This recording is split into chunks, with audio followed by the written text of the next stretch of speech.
Hello, and welcome back to Introduction to Genetics and Evolution. This is one of my favorite parts of the course. This is what people typically think of when they think of basic genetics, and that is basic single gene inheritance. In the last video that you saw, we talked about the process of mitosis, which starts with a diploid cell having two copies of all genetic information and forming two new diploid cells that are genetically identical to each other and genetically identical to the parent cell from which they came. Now, meiosis, which is what we'll be focusing on here, you start with a diploid cell again, having two copies of genetic information, and you make a haploid gamete. It has only half the genetic information.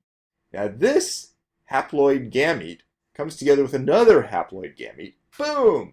Fertilization happens, and you have a new diploid cell that is different from either of the two parents. That is really cool. So let's talk about that briefly. Meiosis and fertilization are needed for what's referred to as Mendelian inheritance. Gregor Mendel was a monk who actually described this process very elegantly and identified how this actually worked. He lived from 1822 to 1884 in Austria. What he worked with were pea plants. He identified a number of traits that he was studying with these. So as you can see here, seed form being round versus wrinkled, seed color being yellow versus green, pod form inflated versus restricted, etc., etc. There are a lot of traits he looked at. What he found is that some forms he referred to as, quote, dominant. Dominant. The dominant meant that if you bring together a round form and a wrinkled form and cross them together, the offspring would actually just be round. It is not intermediate, but would actually just be round.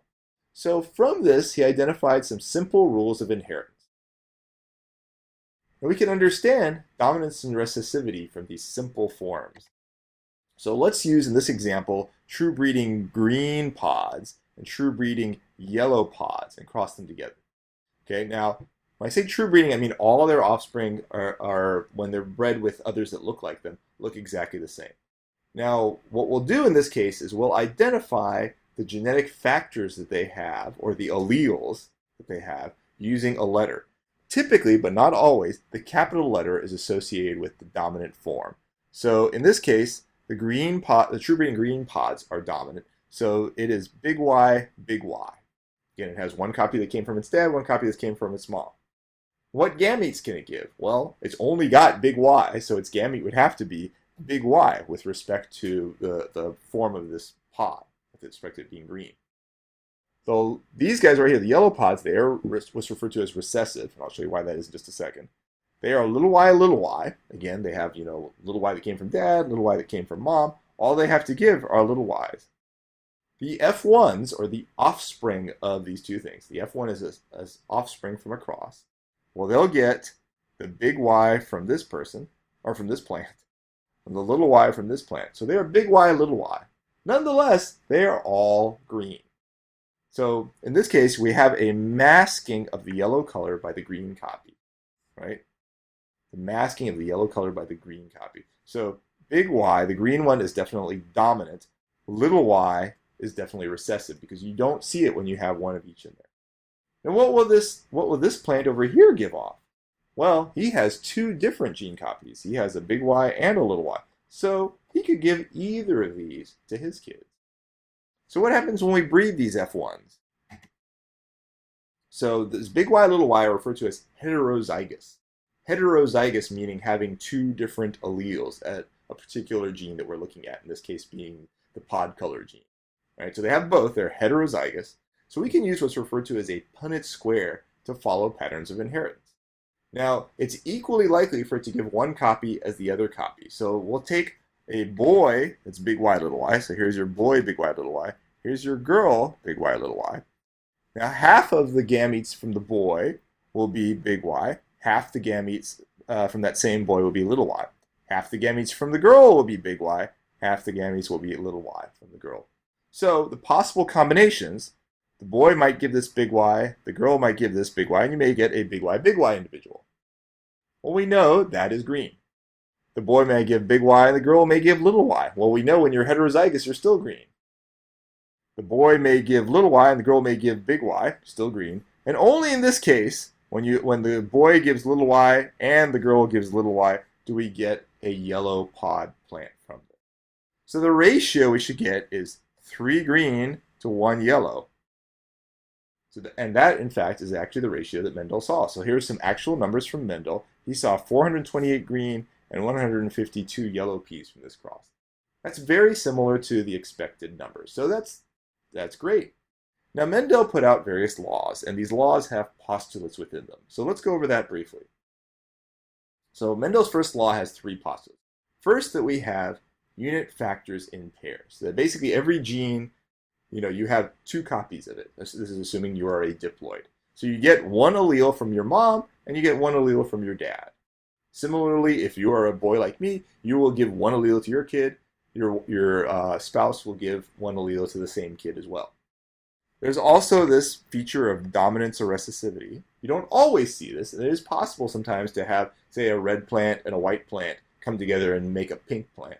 But sometimes you do see this, where one form completely masks how the other form may look. So you can have a green and a yellow pod, as you saw, and the offspring looks just as green as the dad. And finally, we have the equal segregation of gametes. Right? So that you have these 2 factors, the big Y and little y, and you're equally likely to transmit either the big Y or the little y to one of your kids. You could transmit the big Y sometimes, a little y sometimes. You don't have any control on it, but it's a 50-50 shot. So let me give you a problem to try. First, I'll do one with you, and then I'll give you one just to try on your own. Let's imagine you're a farmer working on corn.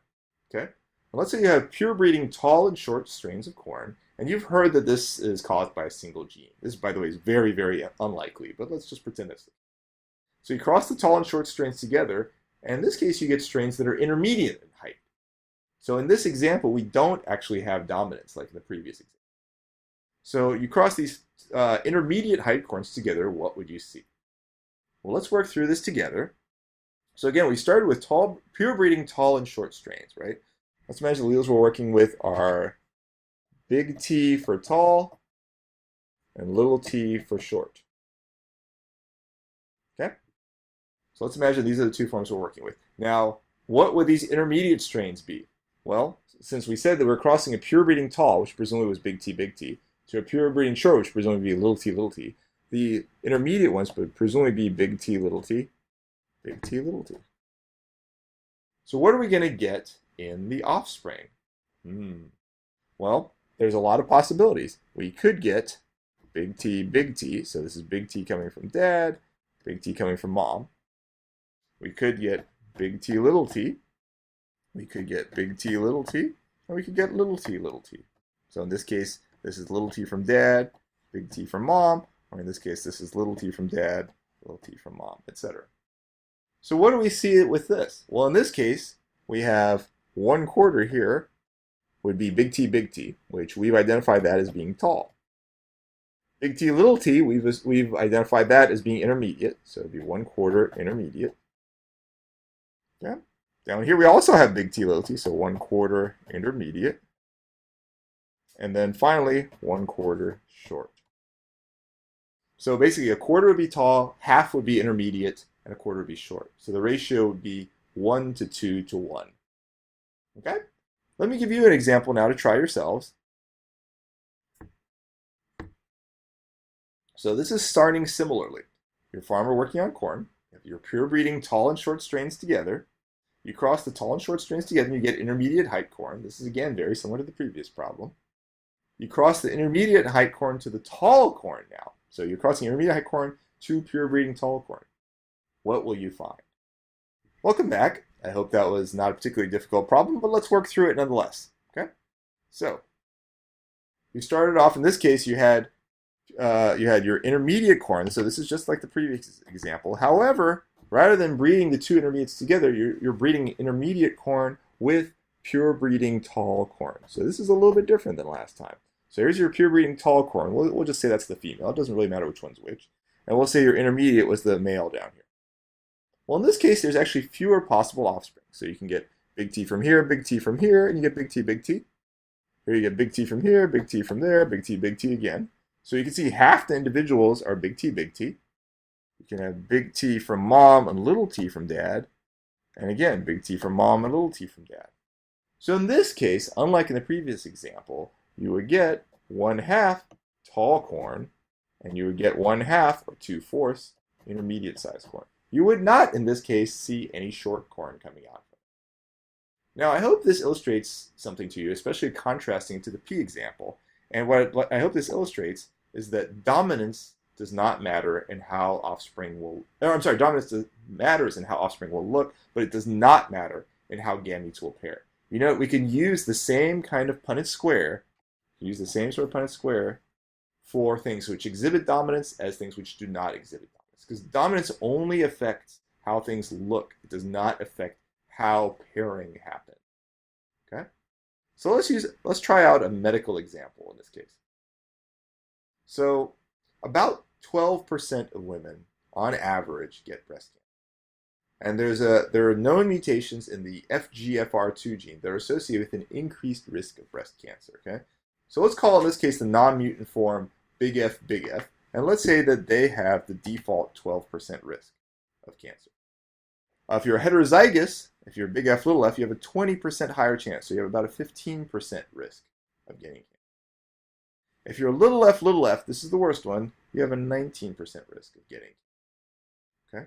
Now, in this fictitious example, let's say that you're going out someplace, you're an attractive female, you meet somebody, sitting in a cafe, you have a nice chat with them, and let's pretend this is in the future. Let's say it's 10 years from now. They leave. You pull out your little iPhone, and you go, boop, and you use the DNA scanner on their coffee cup, and you say, oh my goodness, he is heterozygous for the FGFR mutation.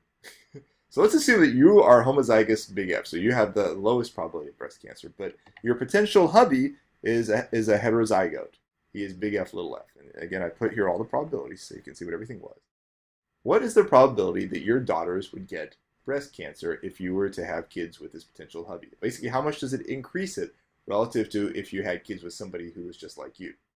Well, we can do this very easily. So your potential hubby, we say, is big F, little f. You are big F, okay? So we're just looking at your daughters. We're not worrying at all about your sons in this case. Well, half your daughters will be big F. So half your daughters will be just the same as you. Half your daughters will have this mutation. They'll have the thing coming from your new hubby. So there's a slight increase, but these ones have a 12% chance of getting breast cancer based on this gene alone. Of course, we're not considering everything else like lifestyle and other genes. These ones have a 15% chance of getting breast cancer. So on average, instead of having a 12% chance of getting breast cancer, your daughters would have about a 13.5% chance of getting breast cancer. That's averaging all four of those numbers together. So really, the guy is only increasing your odds of having daughters with breast cancer by about 1.5%. So you can decide if that's important enough or not in terms of whether you want to keep this hubby. And we'll see if this sort of iPhone app ever comes about in the future. That's just a fictitious example and a humorous one just to give you an idea of what's happening. Now, we can do the same type of cross with unknowns and actually infer the parents. So albinism, being an albino, is inherited as a recessive in humans. Now, what if you have a case of a non-albino mom and an albino dad? They have 8 kids. Let's say 4 of these 8 kids are albino. Can you infer, just from this information on this slide, what the genotypes are of the parents? Welcome back. I hope that one wasn't too difficult for you, but let's go ahead and work this one out. So we have a non-albino mom and an albino dad. They have 8 kids, 4 of which are albino. I said albinism is inherited as a recessive in humans. Because it's recessive, since the dad is albino, the dad necessarily has to be homozygous for the recessive. So let's call it A. So dad has to be little a, okay? Now mom is non-albino. So she could be big A, or big A, little a, right? Now, what if mom was big A? If mom was big A, and dad was little a, all the kids would be big A, little a. So none of them would actually be albino. So given that we know that 4 of the kids are albino, we can cross this out, and we can say, in fact, mom must be big A, little a. So in this case, from looking at just the phenotype, from looking at how the individuals look, that's what I mean by phenotype, and from looking at what happens with the kids, we can actually infer the genotype. Basically, what is the underlying genetic components? What alleles do they have within them, and what combination? So I hope this was useful, and I hope you'll enjoy it. We'll do some more complicated things later on, and you'll have some practice problems to work with as well. Thank you.